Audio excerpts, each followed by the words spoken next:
Dear students, আশা করি তোমরা সকলে ভালো আছো। আজকে আমি আলোচনা করবো 2025 জিওগ্রাফির মাধ্যমিকের কী কী প্রশ্ন এসেছে সেটা নিয়ে আজকের ভিডিও। তোমরা ভিডিওটি শেষ পর্যন্ত দেখো। সর্বপ্রথম বিভাগ ক থেকে দেখো কী কী প্রশ্ন এসেছে। 1 নম্বরে 14টা প্রশ্ন রয়েছে, তোমরা দেখে নাও প্রশ্নগুলো। আমি একটু জুম করে তুলে ধরছি যাতে তোমাদের সুবিধা হয়।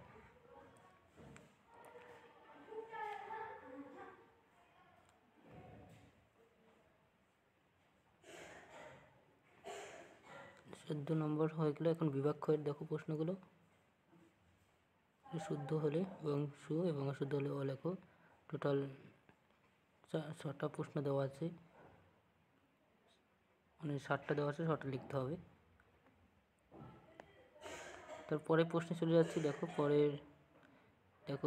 শূন্যস্থান পূরণ করার জন্য যে কোনো 6টি প্রশ্নের অ্যান্সার দিতে হবে। একটা প্রশ্ন 1 নম্বর করে 7টা প্রশ্ন দেওয়া আছে, যে কোনো 6টি। তারপরে 1 বা 2টি শব্দে উত্তর দিতে হবে, যে কোনো 6টি প্রশ্নের অ্যান্সার দিতে হবে। দেখে নাও। তারপরে হলো বাম দিক থেকে ডান দিকে মিলিয়ে লেখো। খুবই সহজ প্রশ্ন দিয়েছে, খুবই সহজ প্রশ্ন একদম। বিভাগ গয়ের প্রশ্ন দেখো। বিভাগ গয়ের থেকে নিচে সংক্ষিপ্ত উত্তর দাও। এখানে দেখো অনেকগুলো অপশন দেওয়া আছে অথবা দেওয়া আছে। দেখো তোমরা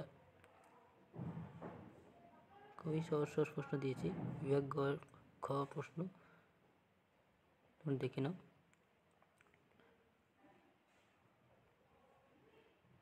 তারপর বিভাগ উমার প্রশ্ন, এখানেও যে কোনো 2টি প্রশ্ন উত্তর দিতে বলা হয়েছে।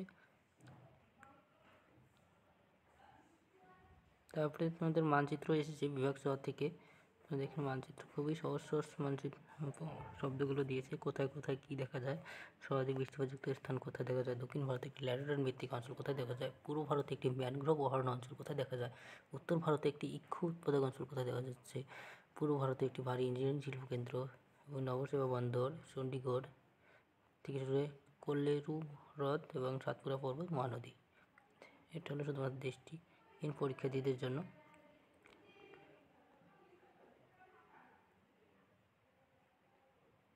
এটা বহিরাগত পরীক্ষার্থীদের জন্য।